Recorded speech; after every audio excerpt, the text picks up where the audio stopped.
George, welcome to the show. Thanks for having me. My first podcast, so go easy on me. Here we go. You were born for the camera. Nobody wears a jacket like that wasn't born for the camera. All right, let's just start out.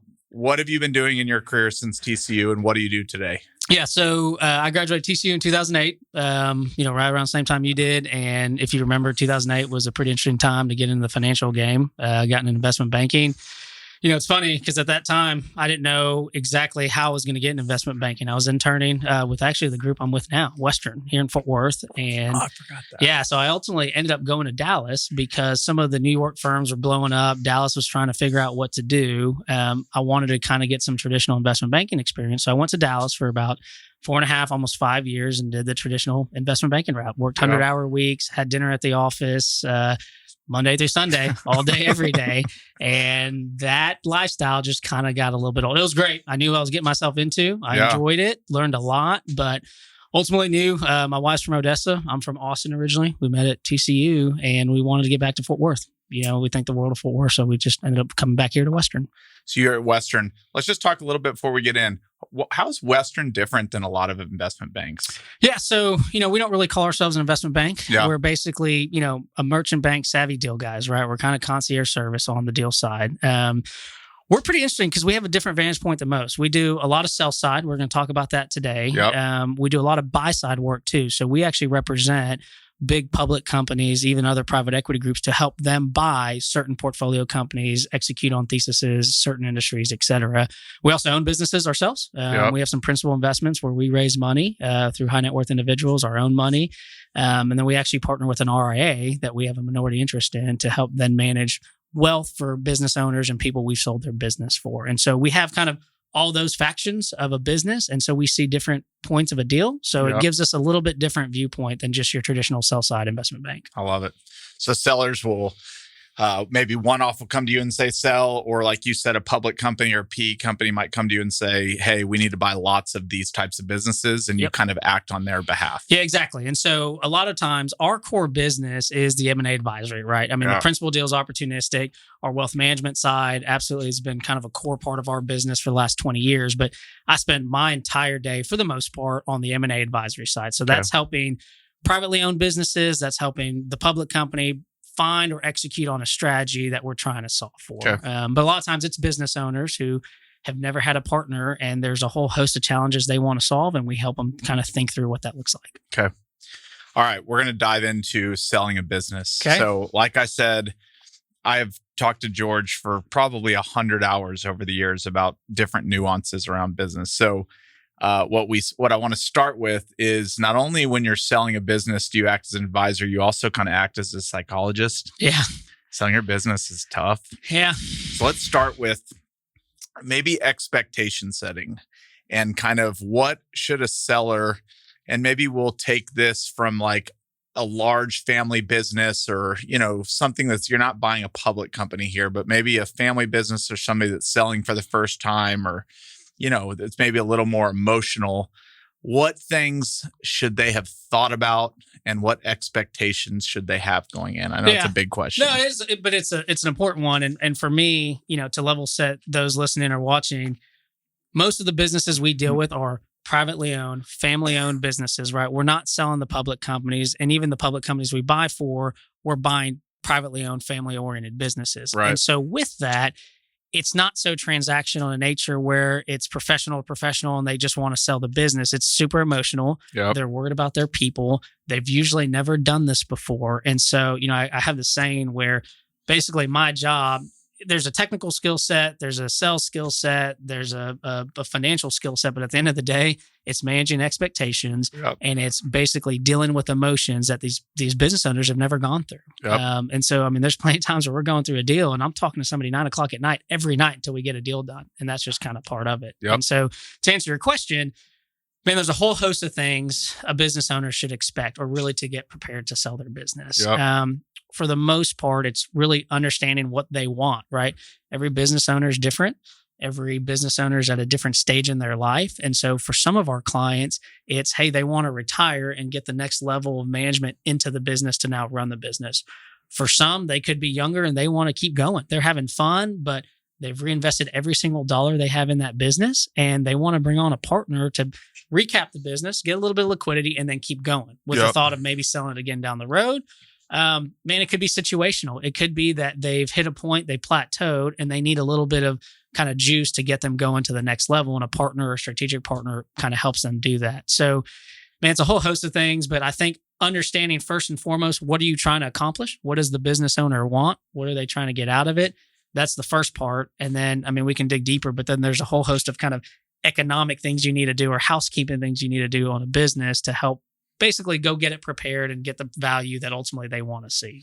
And if somebody calls you and they say, I'm ready to sell, and we've talked about this in the past, not necessarily to me, but when we've talked about, things we're looking at or whatever, you're always like, are you really ready to sell? Like, do you have a number in mind? Have you talked through this? Blah, blah, blah. Like, speak a little bit to that. Like, what are just some like very things that when you've talked to somebody that really is ready to sell, they've already kind of thought through? Yeah. So when somebody calls me and says, I'm ready to sell, that's usually not our typical client, right? Yeah. I mean, a lot of times we're going into a business owner and we're getting them ready maybe 3, 5, heck, 20 years before they do it. Oh, wow. Usually if somebody calls and says, hey, I'm ready to sell, there's like a red flag that we need to understand why. There's some catalyst there that we need to know about. Yep. But typically, let's just say somebody calls up and let's play that out. Hey, I'm ready to sell. Okay. The next question is, okay, what does that mean to you? Do you want to sell 100%? Do you want to sell 70% of the business? You want completely out? You want to roll over? Are you looking for a certain amount of liquidity after tax? Is this an estate planning thing? I mean, there's a whole host of questions that we go to try to understand effectively the psychology of the business owner to try to figure out. Once we understand that, then we can dig into the financials and try to tell them, hey, here's what we think your business is worth and what we can go get into. But it's really understanding what are they trying to accomplish first and then deviating from there. Okay. All right. What are when somebody's going to sell? And again, this is a loaded question. We've got more detailed questions, but what are the biggest deal points when selling outside of price? Yeah. So, it's funny. And let's not forget prices. But it's funny when somebody tells me, hey, by the way, the money doesn't matter. I'm like, listen, man, the money always matters. Like that's just, if you're telling me that, I know you're trying to position me for something other than that. Right. And mind you, we deal on both buying and selling. So I hear on both sides of it, but man, so, the biggest things for them outside of price is again, okay, look, here's what my business is doing. And every business is different.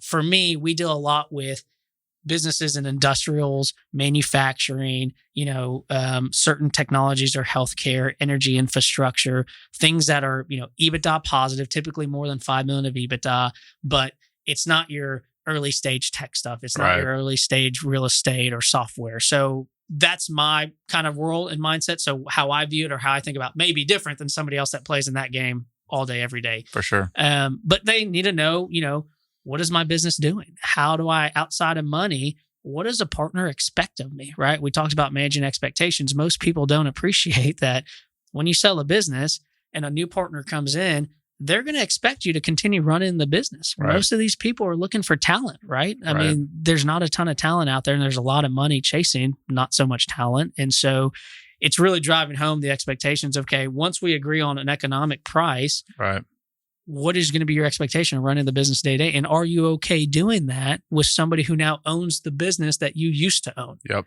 Because most entrepreneurs struggle with the idea of, they're going to get a big payday, but man, what happens when now you have a new owner and you're going to have somebody checking in? Yep. Can you get over that? Yep. And for millions and millions of dollars, most people can, but not everybody can. Can most owners become employees the next bite of the apple, or do they think they can? So they think they can, but that's where the nuance is. Most private equity groups that come in on these things that we see from a recap perspective, they're going to make them own 20%. They might make them own 10%, 30%. And so that still gives them the mindset of I'm an owner and you want to be an owner. Even some of our principal deals, I mean, we want that management team, the talent, to be a part of it. That's super important. Okay. So if I said, what is what are the different outcomes post-sale for an owner? Anywhere from like you're gone the day the deal closes, like see ya off to the beach, all the way to the younger guy that just wants to keep going and going. So like in who you deal with, what are the percentages of, what are the different ways that owners before they sell act post sale? Like, Sure. what are the different ways? So I would tell you it's probably less than 20% of our deals that the owner is just done and gone. That happens. Yeah. That's a different conversation, a different valuation, a different buyer pool or universe, partner universe than those who want to stay in it, right? Okay. Because like anything else, most of these financial buyers or even strategics, they don't want to run the business necessarily. That's why they need the management team or the talent. So they want them to stay in the business. So I'd tell you less than 20% is somebody who just leaves the next day. Now, we've had them and they're out there, but again, that's a different kind of construct. Yep. Most of our deals are business owners that, again, either want some liquidity or maybe they hit an inflection point and they need to grow and don't have the personal capital to grow the business. Yep. So they could either go to the bank, they could raise money from a partner, or they can do it themselves. Well, if they don't have the money, they need somebody to do it with. And so a lot of people will say, great, I want to bring on a partner. I want to figure out how to continue to grow this thing. I'm having fun. I know my business extremely well, and I have all these growth opportunities, but I need somebody to help me get there. Yep. That's usually kind of the story we love to tell, because particularly if they're ambitious to do that, there's plenty of partners out there that would love to help them. Okay. When you think about the boomer generation, family business, they might not want to sell to somebody else. Maybe they want to sell within the family. Yep. And we're like about to see this wave of boomers that we've been hearing about forever. Do you guys work with companies to help like sell to the family or even advise if they should sell to the family? Yeah, absolutely. And man, look, family business is a funny thing, right? I've dealt with family businesses that all get along, and I've dealt with family businesses that none of them get along. And so again, it just depends on the construct of the internal family. We absolutely help families look at options internally, but the thing about the tax code or selling your business is you can't just give shares away. Unfortunately, there's estate planning, there's tax issues with that, and so a lot of times what we see is there's this idea to try to get the next generation in there, but there's not an easy mechanical way to do it, right? Okay. And so a lot of times that is a catalyst to go bring on additional money or bank financing or some sort of corporate finance thought process to help achieve that. Okay. All right. So I've decided I'm a seller. I'm going to sell with you, George. Let's talk about like the transaction. We'll go through all the nuance here. Okay. So there's an asset sale and there is a stock sale. So what are those? Yep. And what are the pros and cons of each? Yeah. So let's talk through that. I think part of it too would be beneficial to talk through how do we even get to that part. Let's talk there. Let's start there. Because I think whenever we meet a business owner, there's kind of a thought process on how to figure out, do we have a sellable asset? Is there a good business, right? And so the way we approach that, if let's say, Chris, you come to me and say, George, I'm thinking about selling my business, and you own a manufacturing business or industrial service or distribution, could be any number of things. Yep. What we're going to do is, after we get to know you and talk through the psychology of what you're trying to accomplish, well, then we're going to dig into the business, right? Okay. And we're going to get your numbers and we're going to look at your financials and we're going to start analyzing the business to say, okay, what have you done historically? What do you plan to do going forward? And what are the true fundamental drivers of your business? And we use a term in our industry called EBITDA. Okay. Most people know that's a proxy for cash flow. The reality is not all EBITDA is created equal, right? Because there's things like working capital, there's CapEx, there's things that eat up that cash flow, right? So when we look at a business to value, we are first and foremost trying to understand the fundamentals of what's driving cash flow for that business. Okay. So we look at things like customer concentration, the margin of the business, where it's been, where it's going.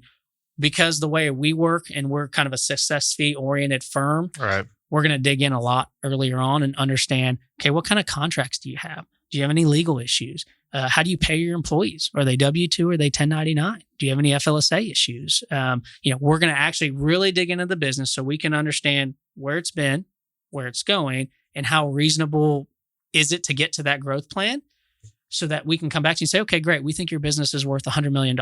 Yep. And the way we get there is we run what we call kind of our model, right? Okay. And it's very similar in real estate. You have a cash flow stream. Yep. Somebody's willing to pay a price for that cash flow stream to generate a return. Yep. Right? Typically, private equity group wants to underwrite to 20, 25% return. In this competitive environment, we've seen that come down. Yep. And so we go to the business owner and we say, okay, based on this business profile, on this normalization of the business and all these adjustments we've made, we think your business is worth $100 million, which then backs into this kind of multiple in order to achieve that kind of return. Right. Assuming the business owner says, okay, great, that makes sense. We also talked about kind of the tax ramifications, right? So this will dovetail into your question about, asset versus stock deal. if we said your business is worth 100 million, today capital gains is one thing. Tomorrow capital gains may change, right? Yeah. And so we very much are on the front end of making sure there's no surprises on, people get fixated on multiples and headline number. We're really fixated on what they're going to take home. We kind of have a saying about cash in their pocket, right? Cash in the jeans. That's really what's most important. So we're working with the business owner to play quarterback with all of his advisors, say, okay, if we sold your business for $100 million, here's what you're going to get and here's how it looks. Yep. So assuming we come to an agreement there and he says, yep, that makes sense. I'm okay with that. Then we start talking through what that could look like and what kind of buyers are out there. The business owner that just wants to go home once they get their money, that's a different set of buyers than the one that's younger or older, doesn't matter the age, but still has the desire to keep growing the business. They're going to bring in a different kind of partner. Does the seller usually know who's going to buy their business? And do y'all usually know who's going to buy their business? And is there ever a surprise like, oh, wow, we never thought this company would end up being the buyer? Yeah, there could be. Absolutely. And so I'll, for example, in a lot of industries that we deal with, we're very familiar with those industries, right? We transact a lot of businesses. We're in it all day, every day. So we know who the typical buying pool is. There's plenty of times where business owners have been approached by other strategic companies or other family offices or whoever. And so they have an idea of those who have expressed interest before. All right. For us, look, part of our job, honestly, is not only finding the price, but it's also the qualitative side of finding a good partner. Right. And so I would tell you, a lot of times we know who the buyers are. Mm-hmm. There are plenty of times where I may be in the middle of an opportunity and get introduced to somebody and they're new to the market and they're looking for that kind of business and then it just works out. Yep. Or a new fund that branched off from another private equity fund. And so I've never met them before under this new construct or private equity group, but they're looking to buy something, cool. Right? So, most of the times we have an idea, but there are plenty of times where, you just might not know. Okay. So seller, you've underwritten the business. It's worth $100 million. And before I ask the next question real quick, this is something I remember we've talked about and I've heard a lot of folks talk about it. How important is it that a seller has audited financials going into a sale? And do they get a premium if they have audited financials? It depends on the size of the business, right? On a smaller business, if they have audits, the buyer's still going to do the work. We're still going to do the work. Right. Smaller business in a, Southeast state that is a regional accounting firm that, they may put their stamp behind it, but there's still probably some things that they should be doing differently. Right. Yeah. So what I would tell you is it gives comfort for sure. I don't think you're going to necessarily go get a premium, but it's definitely not going to detract. Right. Okay. Whereas if you don't have it, the buyer's going to come in. You're going to have a Q of E done, which is a quality of earnings. A bank, if you're going to get bank financing, you're going to have to get that done for the bank to get comfortable. And so it's not so much a pricing premium. It's almost more of a housekeeping to get some of the other stuff done in order to get the deal closed. Okay. So my business is worth $100 million. I agree I need to sell. Before I ask you what the next steps are once we've come to an agreement on sale, who's typically been involved in the conversations even up to that point? Just the owner, the CFO, kind of nuance, depends? Yeah, I would tell you in all my answers, it's going to be nuance. It depends, right? Because every business is different. Every owner is different. I've had clients where it's just the business owner. The CFO doesn't know. And so he's trying to pull all the information. And that's a lot harder to do because he's so scared about letting it get out. And that's a big deal, right? Again, we're talking about business owners who don't want their employees to know. They don't want their customers to know. And so it's our job to keep it extremely confidential and discreet and not go blast it to the world because we don't want them knowing that. It's none of their business. For sure. But then I've had other situations where business owner knows, CFO knows, controller knows, basically everybody through the executive level knows. And it just depends. It depends how many owners there are and how sophisticated the business is. And then there's everything in between. Given your position, is there a situation you prefer over the other? Or you could care? No, look, typically the more people that know from a sell side client perspective, the easier it is, given more information flow and you can talk to them and you don't have to kind of worry about who knows what. Yeah. It's easier mechanically to get something done, right? The less people that know, the more chance for bottleneck of getting information and having things flow properly, right? Okay. But it doesn't improve value or not value. It's just more of a housekeeping deal. Okay, so I want to sell. What happens between the point we agree on price and going to market to the day that we actually have found a buyer and Yep. we're ready to go under contract. So typically, Western does a little bit differently. I mean, we don't, what you're going to hear a lot in our world is kind of this auction mentality, right? Hey, we're going to go send it to 200 people, sign a bunch of NDAs, have this 2-step process where they're going to give us an indication of interest. We'll maybe do some management presentations and find an LOI and go sign one. I've done that in Dallas. It's a good approach for some. It doesn't work for others. And for us, we found a more, what I would call kind of rifle approach on how to look. At the end of the day, you need one buyer, right? Most of our business owners who are more kind of discreet in nature, they don't want all their stuff everywhere. They don't want their customers to find out, their employees to find out. It's just a more kind of sharpshooter approach, if you will. It's just more focused. And so once we get in the business and we decide we're good on a value, we're going to get the information and put it in a presentation, a much shorter presentation that hits all the high points. Yeah. Then once we find the right person and we have kind of that initial culture meeting that says, okay, Chris, here's your business. Here's what it's worth. Here's the buyer and partner. Man, it all gets along. Then we get into kind of your question on how do we actually structure a deal to get done? Yeah. Because I always tell business owners, there's kind of the qualitative part and there's the quantitative part, right? And purchase price matters, economics matter, but so do the deal terms. Yep. And those deal terms are just as important as the overall price and the structure and everything else. How long does it usually take from like, hey, I signed my agreement to go to market to sell my business until y'all have found a buyer? Does that happen in weeks, months, years? No, I mean, I'll tell most people on average from the day we meet to the day we sign the definitive agreement with the potential suitor, with our partner, that's usually anywhere from 6 to 8 months. Okay. I've had some deals take exactly 1 year and I've had some deals take 4 months. Yep. It just kind of depends. Okay. But on average, that's a pretty good 6-month window of the day we meet you and we break bread and we get to know each other to the day, the cash is clearing and it's hitting your bank account. Damn. Okay. All right. So we're ready to go under contract. Let's talk about structure and terms of contract. Yep. Let's go into it all. So you want to start with the entity classification? Yeah. So look, again, this goes back to at Western, you have your tax advisors, you have your lawyers. Our job is to play quarterback in all this. And I'm not a lawyer, I'm not a tax accountant, but I've been doing this long enough and we get so involved that we're pretty darn dangerous in all those aspects, right? Yeah. And so for us, a C-Corp gets treated different than an S-Corp. An S-Corp gets treated than a partnership. And there's different kind of elections and ways you buy those businesses that make it easy or nuanced versus hard and difficult on the stock versus asset deal, right? So whenever we approach a buyer, when we're representing the seller, we want the best deal for the seller, right? Well, there are certain conflicting things that the buyer also wants to get done that we have to just meet in the middle. And it's always a negotiation, right? At the end of the day, these deals are super sensitive and it's all one big negotiation. And that's kind of part of the psychology part of holding somebody's hand and let them know it does not happen overnight, right? So now we find a buyer. Let's say we get an LOI. Yeah. What we're going to look for are the deal terms. And so, okay, you'd asked me earlier, kind of stock versus asset sale, right? A seller always prefers a stock sale. A buyer always prefers an asset deal. Why? Because for a seller, typically when you sell the stock of the business, it's a better, more tax efficient structure from a capital gains perspective versus an ordinary rate perspective. Why? Because that's the way the tax codes were written. Okay. When you sell your stock, you are getting taxed at capital gains. Okay.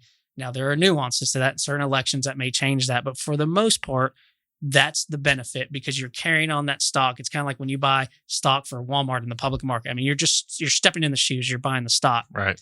On the other hand, the buyer says, I want to buy the stock. It's a more efficient structure for you. That also means I'm stepping into your shoes and assuming all the liabilities of the business.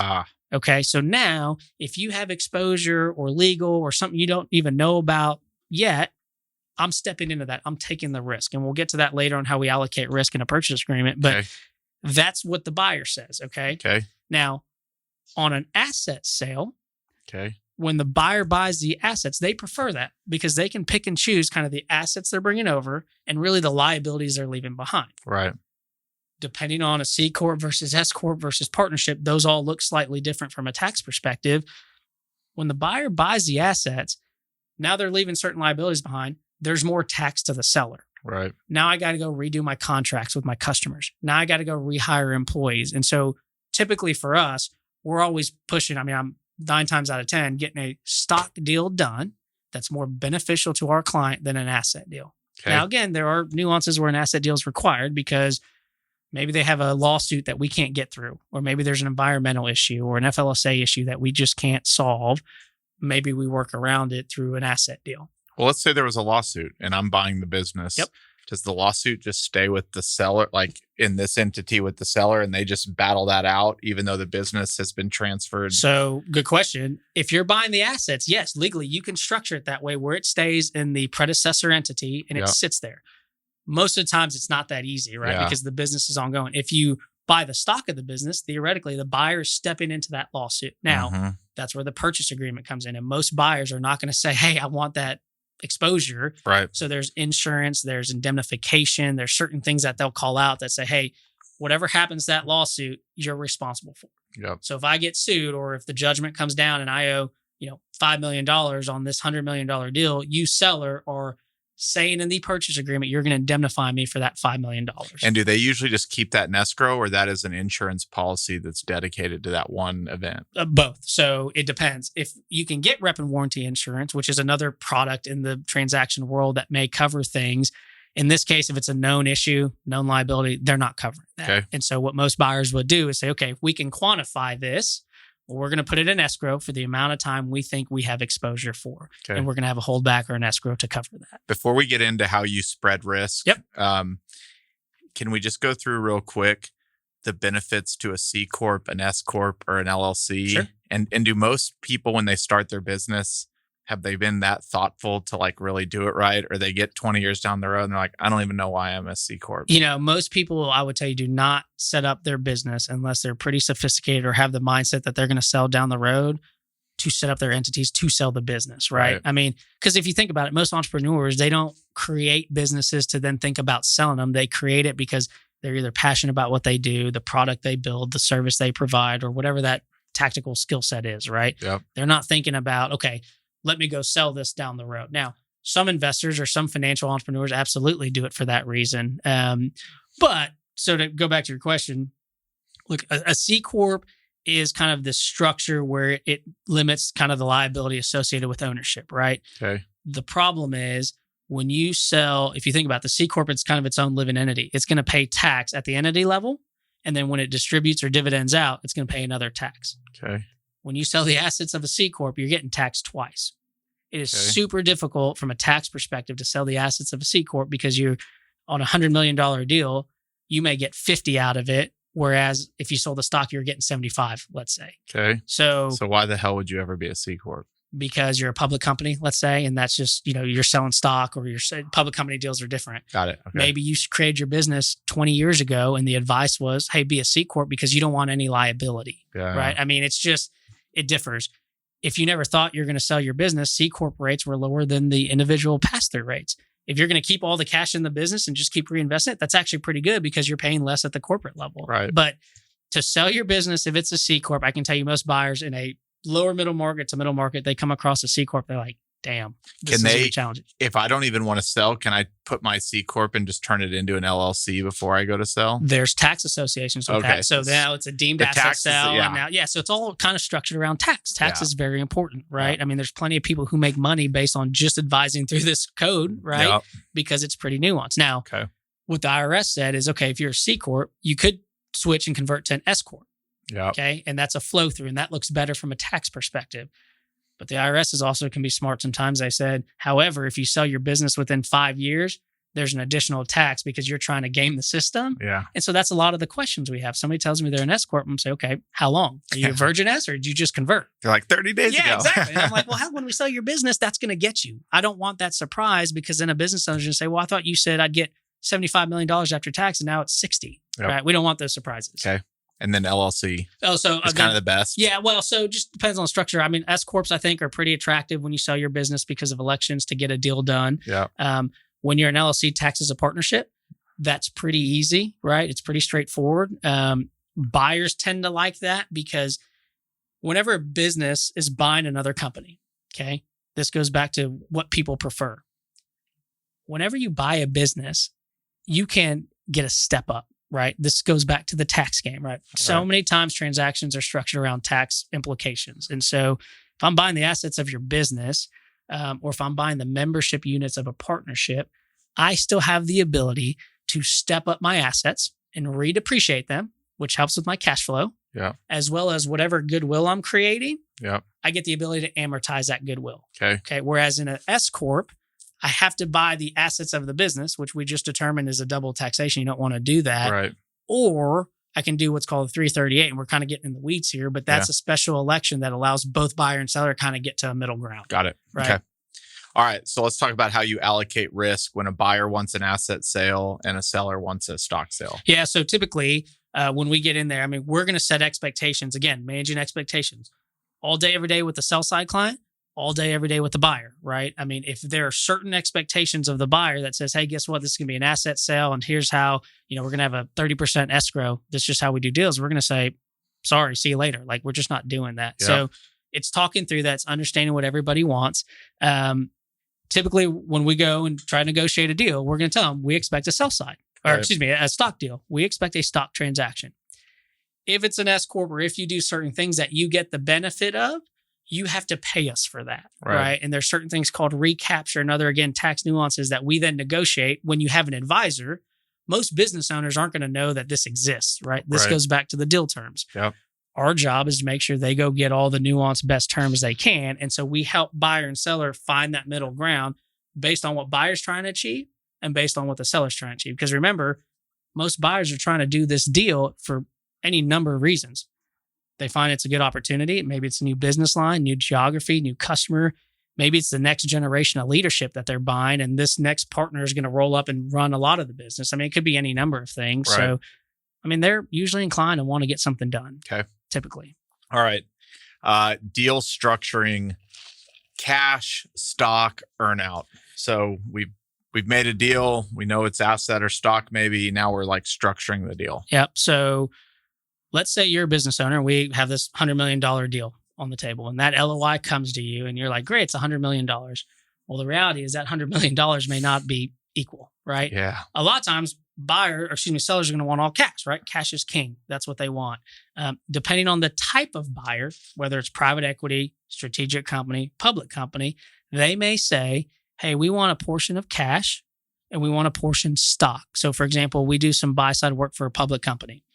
A lot of times when we go buy a business for them, we say, hey, 70% is going to be cash, 30% is going to be public company stock that's traded on the NYSE, right? So now seller has to look at that and make the determination, how risky do I think the stock is? Do I want a portion stock? Do I got to pay tax on that stock? What do I do with the stock going forward? How long is it locked up? There's all kinds of nuances, right? Right. Some buyers will come in and say, hey, let's say it's a private equity group. Here's $100 million, but actually we're going to pay you 70 up front, and I want 30 million to be in an earnout. And so you have to go achieve certain milestones in order to go get that 30 million. And so that's where we come in and say, okay, well, how real are those milestones? Why are they doing that? Our expectation was 100 million up front. Why is there such a big gap? Can we bridge that? Right.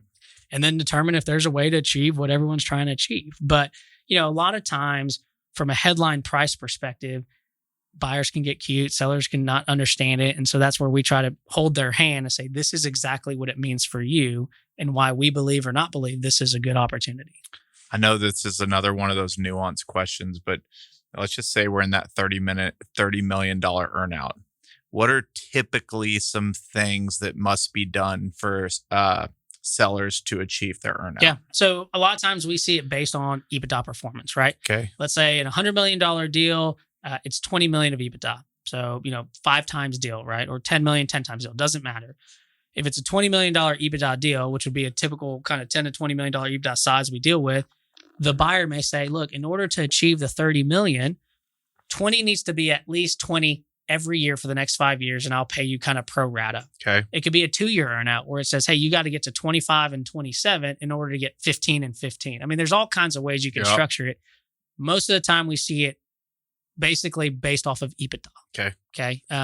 But I've seen some that are based on retention, customer retention, employee retention. I mean, you can base it on whatever you want. Right. But most savvy private equity groups, most strategic companies, we're going to basically fix it to EBITDA. And on tenure, is there a certain time let's not take the young buck that is trying to recap and continue to go, but maybe the boomer that's trying to, get to the end. How long do they typically stay on afterwards? 3 to 5 years? Yeah, I would tell you whenever they do a deal, it depends, are they rolling over or not? Do they want, they're going to sign a non-compete, right? That's pretty typical. And I would tell you those are anywhere from usually 5 years, could be 3, could be 7, but typically call it 3 to 5 years. And are those non-competes different than like your typical non-compete? Because in like a right to work state like Texas, right, where a lot of people are like, they're worth the paper that they're written on. Sure. Are these different? Not a lawyer, right? So here's the caveat for everything. Okay.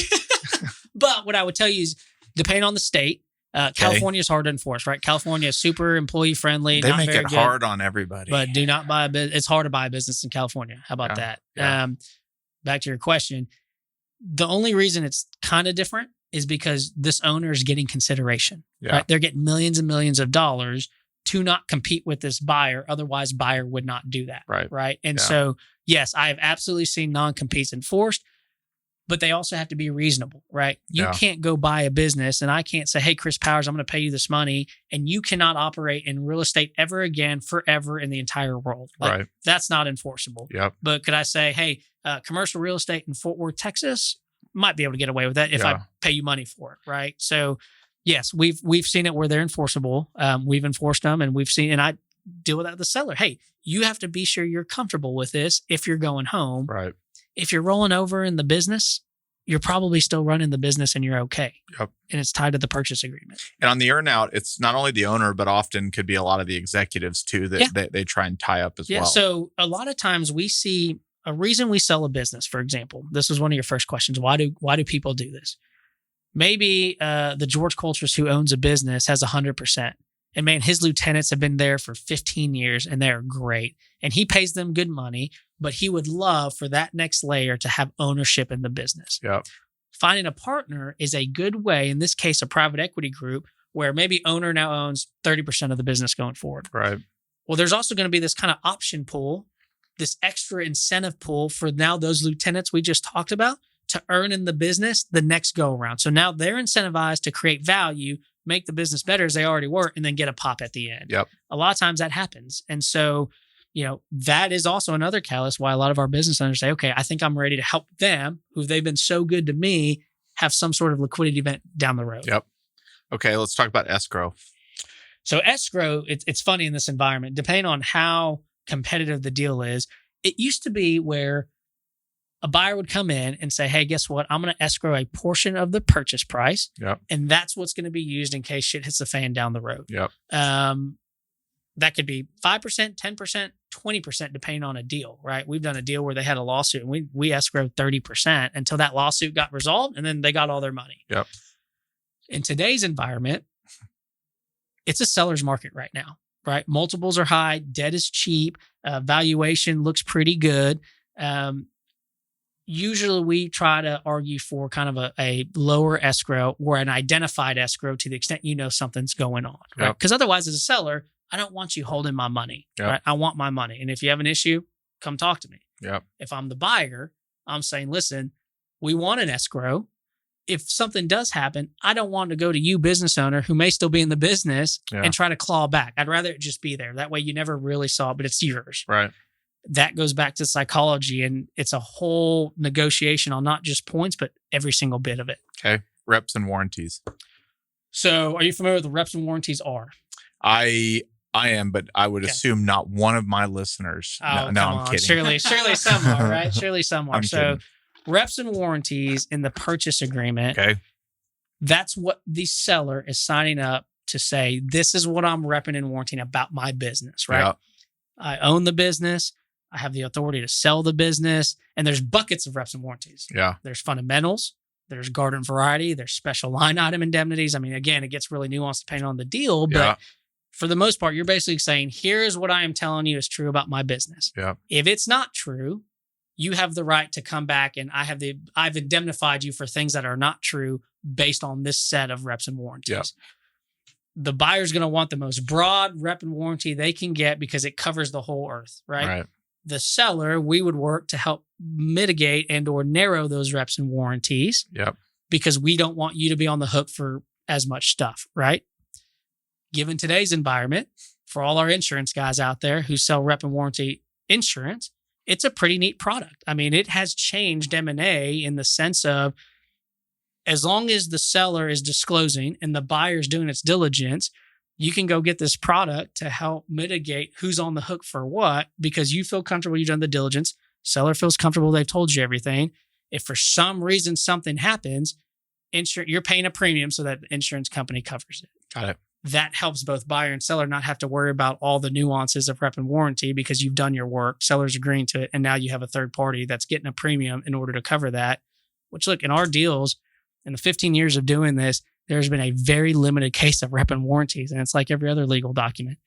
You're worrying about the risk that's probably not going to happen, but you still got to worry about it in the event it does happen. And your job is to make the reps and warranties black and white, no gray area. No gray area. Yeah. If I'm on the sell side, right? Yeah. I mean, again, it depends on where I'm on sitting. the buy side. Who am I arguing for, right? Right. But for the most part, it's pretty straightforward, right? Yep. Now, you go through it and every business is different. You may not be able to rep to something in particular, and we got to go through that. We got to disclose it, and we got to tell the buyer, here's the situation.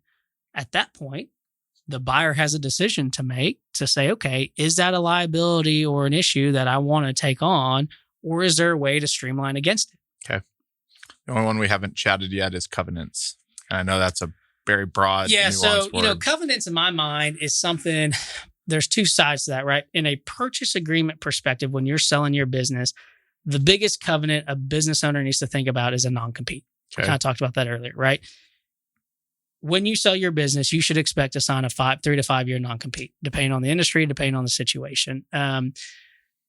Most of the time, that is going to be written where if you go violate that, you're on the hook. Yep. It could be uncapped. It could be the purchase price amount. I mean, obviously, we would try to get that negotiated down, but it's pretty similar or pretty, I would tell you, market oriented to say, if someone's going to go violate that, they need to pay for that because that's not the intent, Yep. right? I mean, it's all about kind of the intent of the deal. Is an earnout the same as a seller note? No, because typically a seller note, it looks like a debt piece of paper, right? Okay. So if I have a seller note, that's another structuring component. Yeah. I buy your business for $100 million. Yep. Okay. 70 million's cash, 15's earnout, 15's a seller note. Okay. You get 70 at close. You got to pay off your debt. You get to keep your cash. That 70 goes to you. You pay taxes on it. The 15 of earnout is going to be contingent on you hitting certain milestones that we talked about earlier based on EBITDA or metrics or whatever, right? So you may get there, you may not. The seller note is basically a financing tool that says, hey, this is your money. I'm going to pay you interest on it. Yeah. I just may not have the cash today. Got it. So typically that seller note is not contingent on anything other than I got to get to 2 years down the road because I may not have the cash today or whatever the reason. Yep. Or maybe it's just a incentive tool. Hey, stay on. We want you to get the business, but you're getting interest on it. Yeah. Usually it looks like debt. Yep. Okay. So the typical transaction, once you've negotiated the whole structure and gone on, sometimes these can take a little bit, and businesses, they can ebb and flow. The last 12 months look great, but something happened. Is the purchase price usually just that easy that it's just a number? Is it usually like a formula that like we see where we're at closing? Yeah, it's funny. Logically, you would think it would float. Yeah. In most deals, it doesn't float. Okay. And I would tell you when we're on the sell side, look, it ain't floating. It's not so. Well, maybe. Maybe it is. It depends on the business. But no, I mean, typically in these deals, you don't see it floating, right? Think about your business. Yep. In our world, you have the historical financials. You have the LTM period, which is the last 12 months. So that's a snapshot of where the business is today in comparison to a 12-month kind of run rate of the business. Then you have your forecast, right? Our job as sell side is to go get a price based on probably either LTM or forward numbers, right? Because we're saying we have all this growth in front of us. Yep. We want value for the growth we can create with or without you. Yep.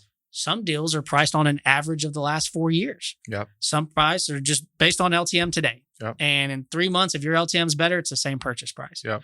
Because most buyers, the reason you pay a multiple on EBITDA or cash flow, they're kind of baking that all into their model, right? They're saying it's kind of like for you in real estate, what are the certain levers you can push and pull? Occupancy, build out rates, right? For them, they're saying, I believe your business is already built in that growth, and that's why I'm willing to pay you 5 times or 8 times or 10 times. It's baked into that number. So as you grow, you should be growing. We expect you to grow. Got it. Now, on the other side, if shit hits a fan and the business falls off, you could probably expect a buyer to come back and say, what's going on? Right. We can't pay you the same purchase price. Right. I've had plenty of situations, not plenty, but when I've been on the buy side where we've been in a deal, let's say it was a $50 million deal, and we found that they didn't accrue costs a certain way, the way they're supposed to. Mm-hmm. And there's an extra $2 million of cost that over a course of a certain period basically reduces EBITDA. Well, if you're paying 10 times on that business, that's effectively a $20 million valuation hit, right? Because now EBITDA is $2 million lower on a multiple. Now, in most deals, if you reduce purchase price by $20 million on a $50 million deal, you don't have a deal, right? And in that case, that's a little exaggerated, but very much if it goes the other way, it's a lot harder to have any leverage on the purchase price you're getting. Before we talk a little bit more about buyers, obviously when you send, what's it called, a SIM or a deck? Yep. That's just kind of, when you're sending that that's out, like the investment banking cool term, by the way.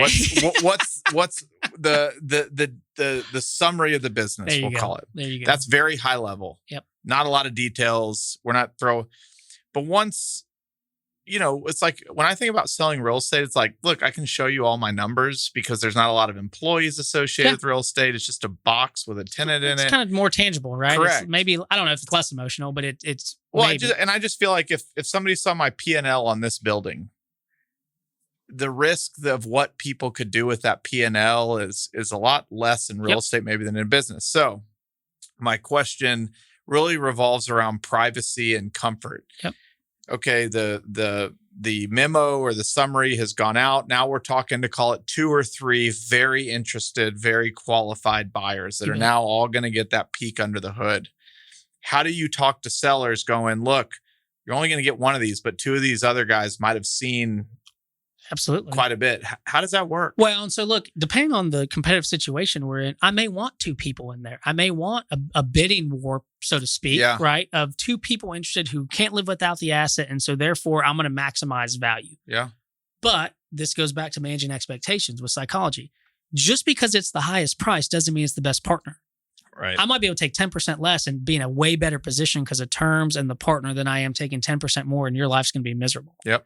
And what's super important for us is all of our business owners that we've transacted with that are clients are friends, right? And so for us to be able to do this, I got to make sure they're happy. I can't have somebody call me up and be like, George, what the hell did you do to me? Like, these guys are terrible. And that usually doesn't happen. I mean, we do our job is to make sure we're not bringing in people who are going to ruin your life, right? So aside from that, back to your question of, okay, people do look at this information. We're pretty cognizant about who's seen what. I mean, I'm controlling every single little bit, and kind of plays to my OCD, right? Knowing who has what they've seen. I'm managing the message. I'm managing the conversations, and I know exactly what's going on. Again, it goes back to the quarterback deal. Nothing happens without me touching the ball, right? So with that, if it's a strategic, they may not see all the same information because we're more guarded about that. They may not know who my customers are. They may just know it at customer A or B. So it kind of just depends on the situation. But given the fact that other people know it, look, private equity is in the game of buying businesses, growing businesses, and ultimately getting a return for that business. Right. You kind of got to know that going into it, right? And you have to realize that there are going to be other people that are going to see your information if we go down that path. Now, 3 people seeing your stuff is a lot different than 300 for sure seeing your stuff. Yep. And we're that's a big deal to us. And to most of our business owners, that resonates.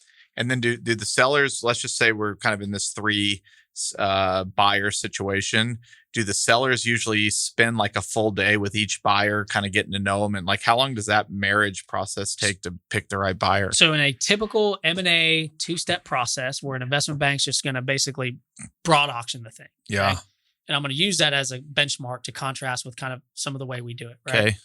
In that auction, they're going to call 200 people. Yeah. They're going to get probably 30 indications of interest. That is basically a document from this buyer universe that says, here's what we think we would pay for the business with limited information. And it's usually a range. And it has certain things in it. You try to get the most you can, but that's typically what it is. From there, you may invite, of the 30, 10 people to come meet the management team. And they do these things called management presentations where they can meet them. It's a 4-hour presentation. And man, that's just a whip. Like it's a lot of work. And for most business owners that we deal with, man, they don't have time for that. They're running a business, right? And so that's pretty hard. So contrast that with us. At that point, if we have 3 buyers that are really interested, they would have met the management team already. And so that may be a dinner and a meeting the next morning and kind of walking the facility or seeing the plan or seeing the services or whatever. It could be just a lunch where, man, you talk about your interests and what you want to do and what you want to get out of it. Yep. In our world, in the space we play in, the most important thing about getting a deal done, whether you're seller or buyer, is the people. Yeah. Got to have good people. Yeah. And a buyer has to get comfortable with the marriage, so to speak, just like the seller does. Right. And I tell our business owners, man, all the time, headline price matters. You got to make sure you have a good marriage here. That's super important. Is there any thing you've learned over time? Because everybody shows up well. It's like when you interview, you got your best stuff. Yep. How should a seller? Is there certain questions, or I know you represent both sides, but like, how do you damn well know you're found the right people? I mean, look, like anything, there's some risk to everything, right? You can't figure out just every single little thing, but I think that comes with experience and handicapping every single component of a deal. Yeah. Whether that's the person, the deal itself, the economics, the growth, how they're going to grow it, are they going to put money to work?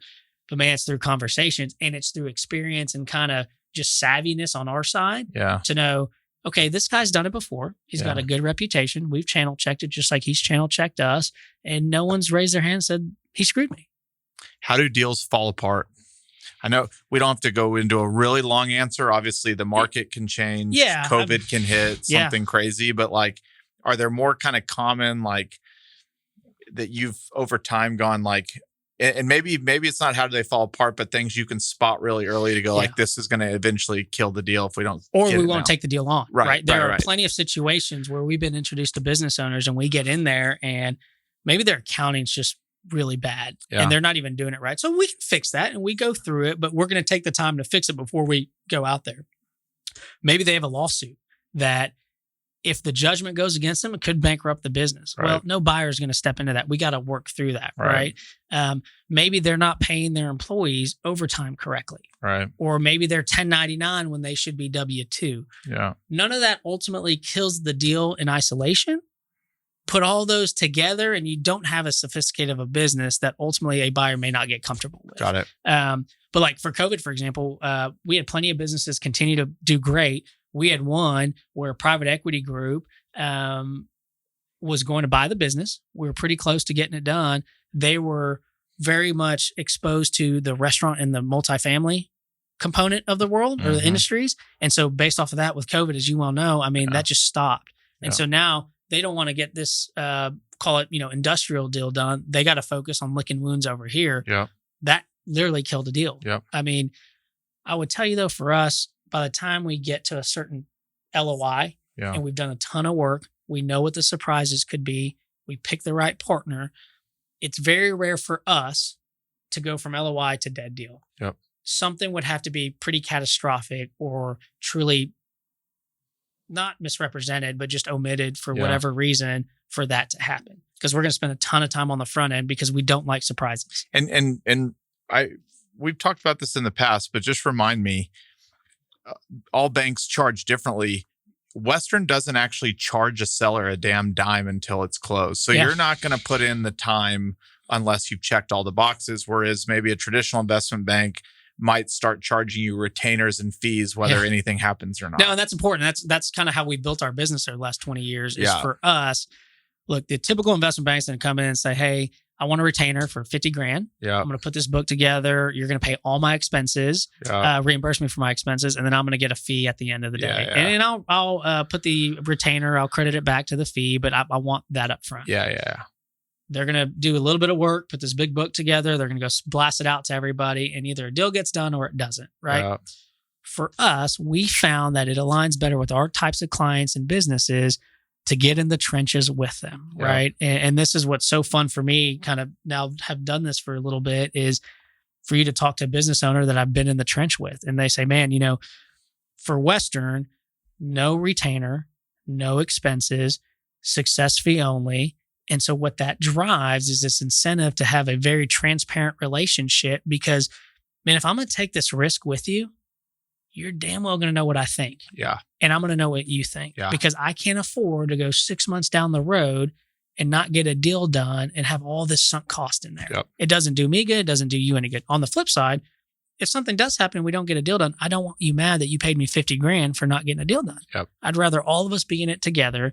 And, it comes back to all the diligence we do on the front end. We are going to pick apart and understand the business because I don't want any surprises. Right. So I'm going to really understand your business and tell you too, this is important because a lot of people will come in and say, hey, your business is worth 10 times. It's funny. I got a friend who owns a business and he calls me yesterday and goes, hey, have you heard of this group? They sent me this random letter and they told me they could get me 12 times for my business. I'm like, man, and this is, by the way, this is like, and told me to pay a retainer real quick. And he said, oh, by the way, he asked for my credit card number. Right. And I'm like, that's terrible. Right. I mean, that's just not the way it should operate. Yeah. And so for us, it's, if your business is, you want $100 million, but I think your business is worth 50, I'm going to tell you that today because I don't want to go down the road, tell you it's 100, go get 50 and know you're not going to take it. Right. It doesn't do me any good. So again, for us, we believe it incentivizes people to be kind of on the same page. Okay. One more question on kind of transacting. And then I want to talk more about the broader market and what you're seeing and what you're thinking going forward. But let's just assume back to that 3 buyers and a seller. Yep. And maybe one's like a family office, sure. One's a strategic, and maybe one's private equity. Do you treat the strategic buyer not differently, but like, let's just say the strategic's my biggest competitor. Yeah. If I don't pick them, but they've gotten this great peek underneath the hood and they're not necessarily in the business of buying businesses. Yep. So how do you think about those situations? So, man, that's a great question because there's strategy to how we're talking to these buyers and how we stagger those conversations and even the information we get, right? Okay. If the person's in the business, it's your strategic, they know the business. They don't need every single detail, right? They need to know what they need to know to make a good, solid, sound investment decision. So what do they need to know? So they're going to have some financials. Yeah. They can know, anonymized customer, right? They want to know if there's one big customer, 10 customers, or hundreds of customers. They're going to want to know what the management team is doing, and they're going to need to know where the business is going and how they plan to get there, right? They don't need to know every single contract I have, every employee name, just some of those nuances where for a private equity group, it may not matter. For a family office, it may not matter. We're pretty cognizant of those conversations with somebody particularly in the space that may or may not compete with you, right? But like, look, in that case, I think it's also important to know family office versus strategic versus private equity. Guarantee you those 3 deals will look 3 different ways. Yeah. Right. It may all be 100 million in our example, but those terms and those conditions and the way that they view value and going forward will look completely different. Family office may say we want to own 30%, or we may want to own 70%, and we're going to be extremely passive. And, we don't buy businesses every day. So this is important for us, and we're going to be real risk averse. Right. The strategic's going to say, we may not want you to own, you can't own anything. We're going to buy 100% of your business, but we're going to have this W-2 comp plan for you. You're going to be a manager. Here's what you're going to do. Continue running your business. And here's how you're incentivized from a true kind of salary bonus perspective. Yep. Private equity group's going to say, hey, I want you to own 30% of the business. We want to go grow this thing. I'm going to put a bunch of capital behind you so that if, in this example, you're 20 million of EBITDA, here in 5 years, we're going to be 40. And now we're going to go sell that for, $200 million. And you're going to get a piece of that because you still own the business. But you have to know that the family office, you may be there forever. The strategic, you may be there forever. The private equity group, there's going to be another transaction. And the business owner has to be okay with that mentally to know what he's getting into. Just in the one situation where a PE company buys you, you're rolling forward. And that feels like to me, like maybe the stickiest marriage, the one where the buyer might be depending the most. I'm not saying the others don't. Like, what should sellers ask private equity? Like, what's my life going to be like? 100%. I've owned my business forever. I've never had to answer to anybody. What should I get to know from the private equity firm to make sure I've checked all my boxes? Yeah, because look, not all private equity groups are treated the same or developed the same, right? I feel like when I talk to business owners, particularly in this baby boomer situation where I think they have this negative connotation of private equity, in the sense of, they remember the corporate raiders from the 80s. They know all these stories and, they come in, they pay you money, they put all this debt on your business and they just cut costs, right? They don't give a shit about anybody. Yeah. The reality is that's not how it works. I mean, there are those out there, but you kind of know they're out there. And with our business owners, we're not putting them with those people because it doesn't make sense. And so, if you're a business owner and you have a conversation with a private equity group, you want to know, how do they treat their other portfolio companies? Do you squeeze costs out of this? What is your goal? When do you plan to sell? How long do you own businesses? Are you an active board member or are you a passive board member? Talking once a week on operations is different than talking once a quarter to check in on how things are, varying from the budget you put forward, right? Do you have other companies in my space?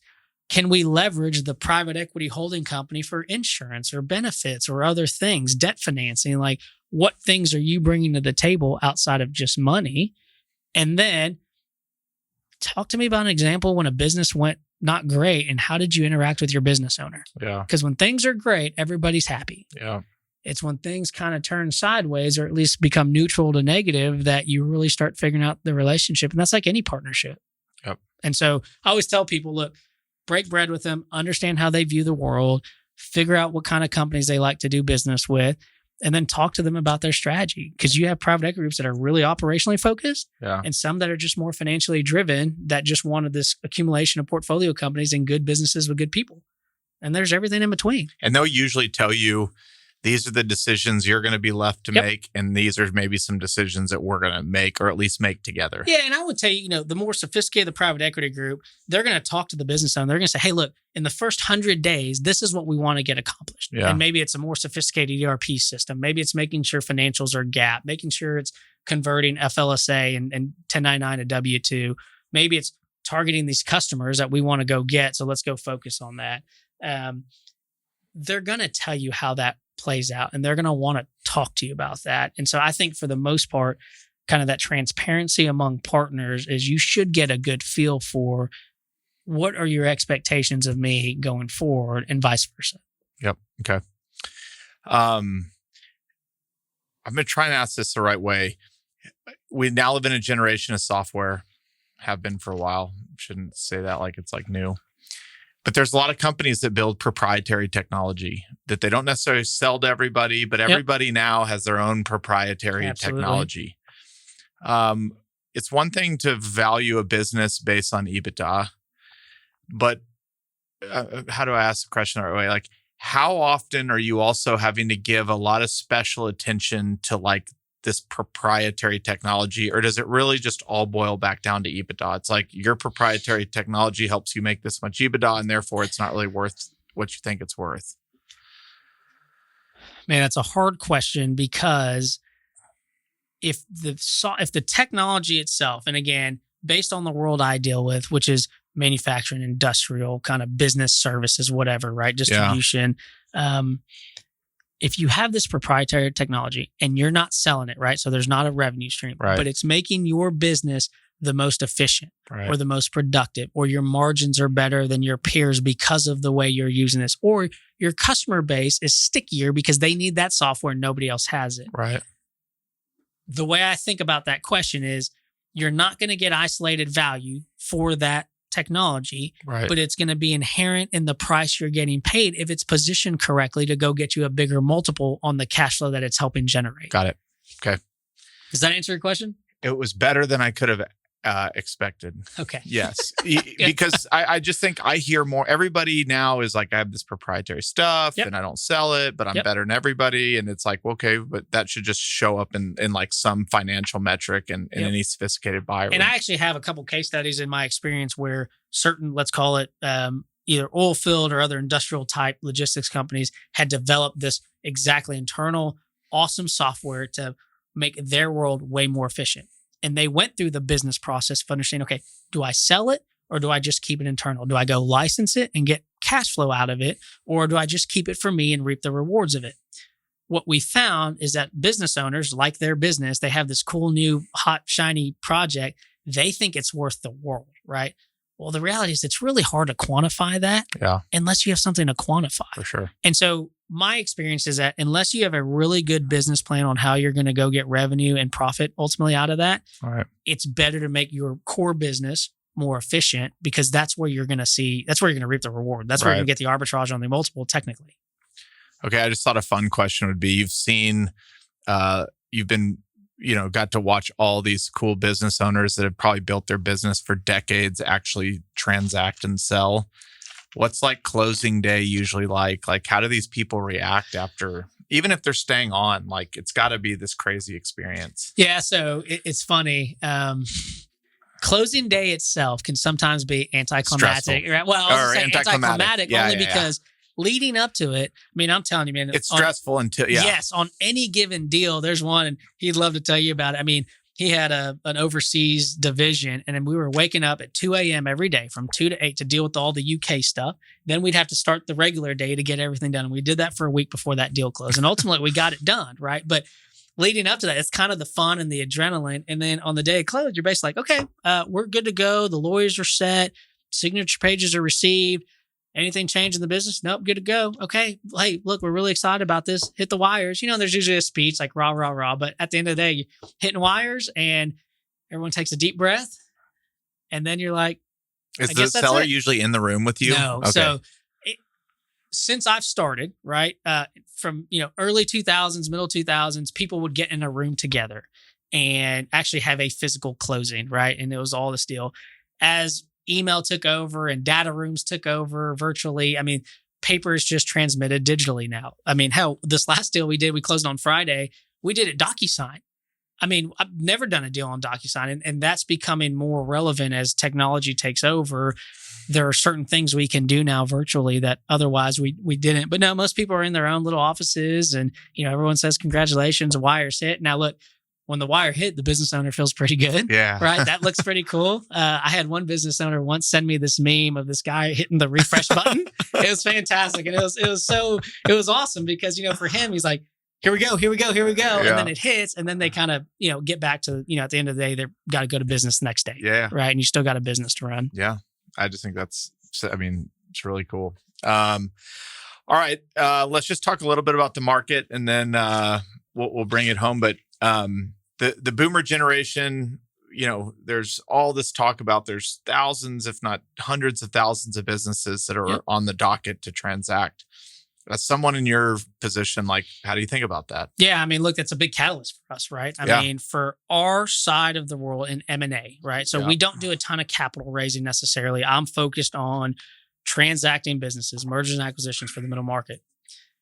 These business owners, you'd be surprised, a lot of them don't have a plan, right? And so that's where it goes back to your very first comment about, hey, somebody calls you and says, I'm ready to sell. A lot of times this takes effort to get them prepared. And these baby boomers are going to reach this inflection point where maybe they don't have somebody in the business.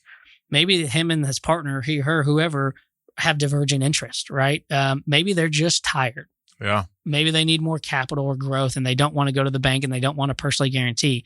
Those baby boomers are hitting all of those decision points, sometimes all of them at the same time, which then leads to us hopefully getting introduced, planting the seed, educating them on, okay, well, let's go figure out how to go solve these things. Solving one business partner getting out looks different than solving you being tired versus solving to go get you money to keep growing the business. Right. But look, I mean, the baby boomers is a real deal. I think it's a great time to be in M&A, given the environment and where things are going.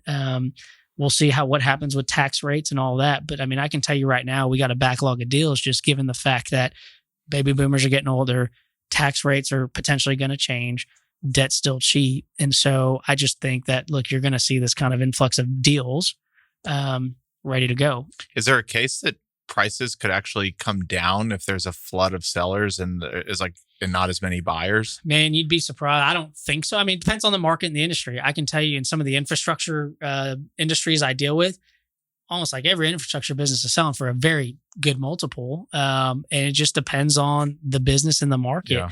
There's plenty of money out there. There's a ton of private equity groups chasing these businesses. And I mean, look, the reality is there's more money out there than there is great, talented business owners. Yep. There just is. If you're working with a seller that maybe they call and I don't want to sell right now, but you said you could work with somebody for a year to 3 years. again, we don't have to go like super nitty gritty, but like, what are you actually doing with them over a 3-year period to get them prepared to sell? Yeah. So a lot of times we meet a business owner and he's like, we go through the process I mentioned earlier, get the numbers, normalize it, talk to him about it. And we may say, hey, your business is worth $30 million. Oh, no, it should be 50. And here's why. My buddy sold for this multiple. Well, yeah, but either different business or you don't know what he times it by, or half the time it's not right. Right. So, okay, you want 50. Well, here's what you have to do, typically from a performance deal, or maybe it's the FLSA or things that they need to clean up in order to go get the 50. So we've had this a handful of times. I mean, where we shine is getting involved on the front end to help them get there, right? And so over the course of 1 year, 5 years, or 2 years, doesn't matter, help him think through, okay, how do I professionalize this business? Hey, what's my goal? If my goal is 50 and I need to get to 10 million of EBITDA, how do I do that? Do I diversify my customer base? Do I focus on better margin business and kind of look at the 80-20 rule and not worry about some of the stuff that's just dragging me down? Do I get an ERP system? Do I need a CFO, right? A lot of times companies don't have the financial wherewithal or the financial construct, or they don't think it's a good investment to have the data at their fingertips. Right. I would tell you it's always worth the investment. Right. Because as a business owner, you need to know where your business is at any given day and look at the financials and the performance and how the company is looking and performing. So we may help them with that. We may introduce them to advisors from an estate planning perspective. We have the True North side where a lot of times they'll talk to our wealth managers to say, hey, here's what I think I need to live on. Can you make sure that I'm thinking about that correctly? Yep. Okay, well, let's make sure we're going to go get a liquidity event that matches what you need, right? So it could be any of all that. Yeah. Okay. I mean, we're not getting in the business day in and day out, right? We're helping them be a sounding board as they evolve, kind of how they're thinking about things. Right. All right. Just a couple more. I just kind of wanted to talk about a little bit your experience through COVID. Y'all had one of your best, like there's actually a lot that happened. Has anything, maybe more just like specific, since you talk to lots of businesses, we don't have to talk about how COVID was. I mean, I'm trying to, hopefully get away from that.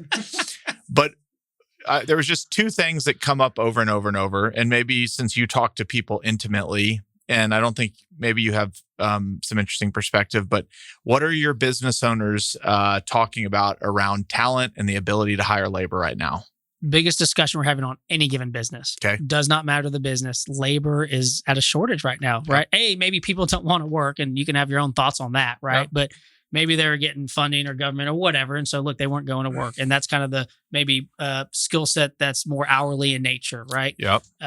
Maybe it's a trade profession. These industrial companies, these infrastructure businesses, there's just not enough trade skill set to bring on the work and take on all the work that's necessary.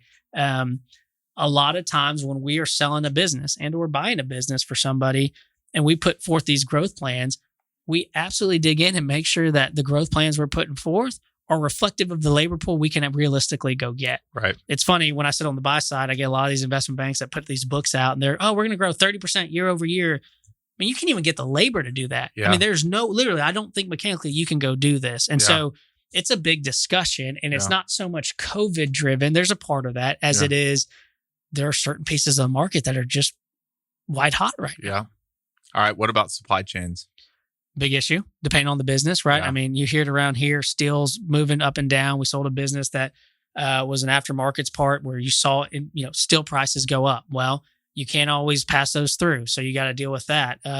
One of the industrial distribution businesses that I'm close to, they source from all over the world, right? Steel. Okay. How is that coming in? Well, it's been on crates forever, much longer than what historically is. So now your working capital is changing because you're having to buy inventory way longer or way ahead of time, and you're putting that cash outlay out sooner. And so supply chain is an issue. However you view inflation, you're seeing some of those costs incrementally rise.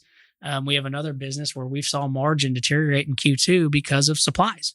Yep. Not only not being able to get them, costing more. Right. And on some of these project-based construction businesses, you've already set your price. Yeah. So you're stuck. You can't just pass things through. Now you try to go to the customer and work through all that. But I mean, you're kind of stuck. You got to work with it. So it's an issue. I mean, we're dealing through it, but it's an issue. Yep. All right. I got two kind of fun personal ones, and then we're done. If you could ask Warren Buffett one thing about buying businesses, what would you ask him?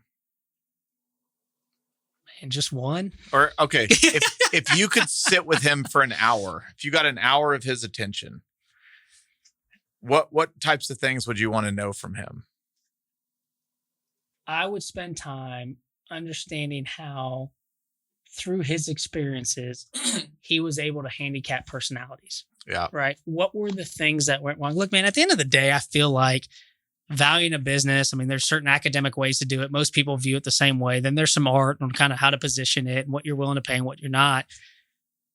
Psychology is so important in this world and in this game, right? And so for me, if I had a chance to talk to Warren Buffett, I would say, look, really awesome with what you did on the bets you picked.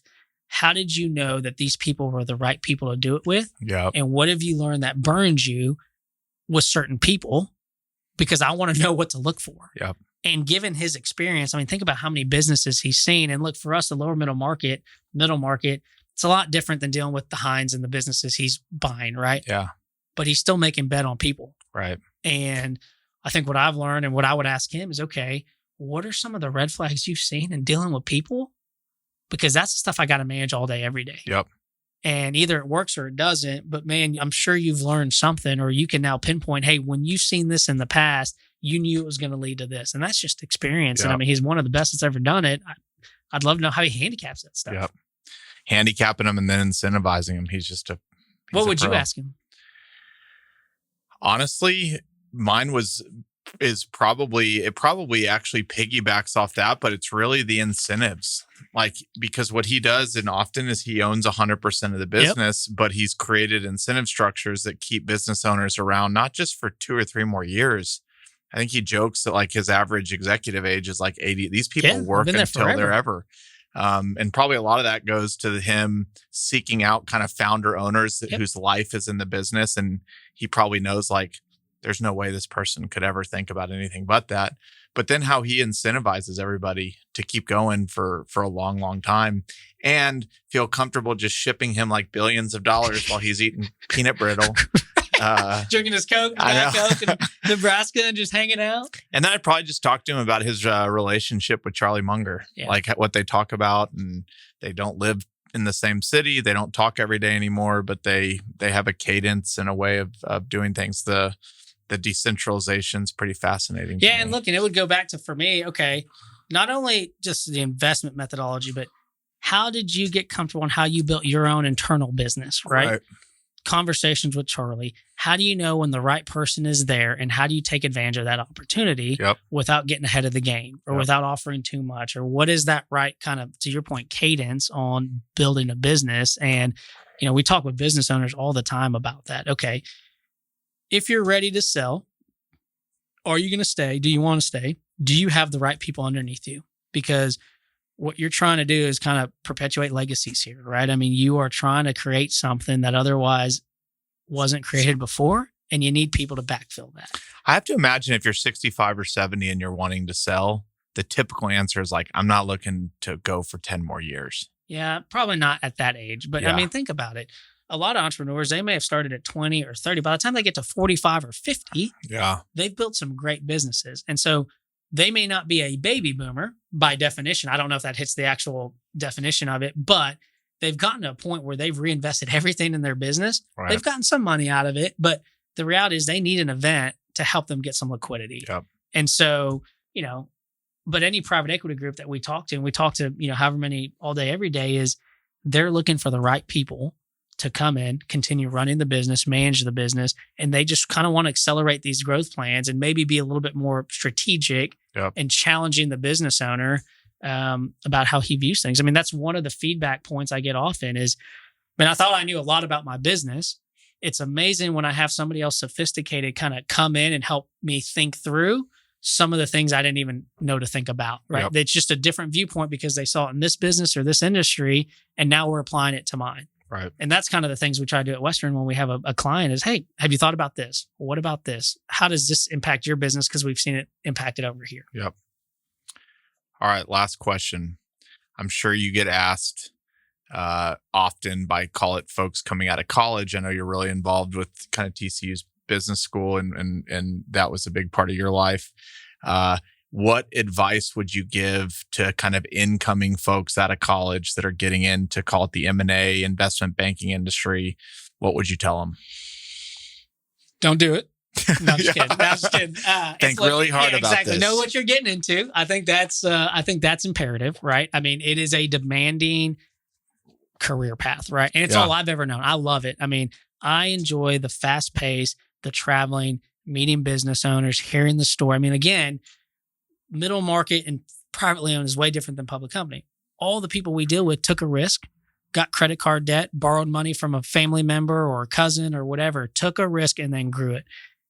That's a fascinating American story, right? I mean, that is what's built this country. And so that's awesome, but it also demands some sacrifices and some trade-offs. And there's this concept that we have at Western about kind of a sense of urgency, right?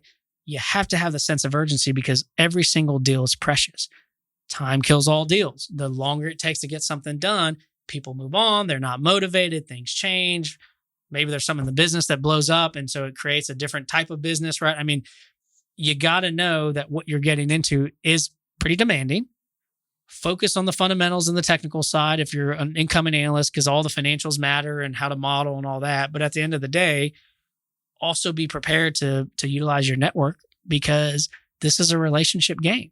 Yep. And if you don't like people, it's probably not your best bet. Yep. If you just want it for a fundamental skill set for 2 years to learn how to do all the cool stuff, great. It's fine. You can go do whatever else. But if you want to make a career in it, it has to evolve from the technical piece to truly kind of, as I've evolved my career, talking to people, bringing in business, bringing in deals, trying to create opportunity that otherwise people don't see. Yep. Right. And so you just have to know that that's what it is going into it.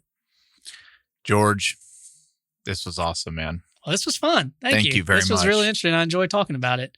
You're going to get 100 business owners that call you in the next week ready to sell. I can promise you that. And if they don't, just, it's not my fault. That's all right. No, that's okay. I'll take the blame. But no, this was fun. Thanks for having me. I enjoyed doing it. Yeah, I appreciate it. Absolutely. Thanks, man. buddy. You bet.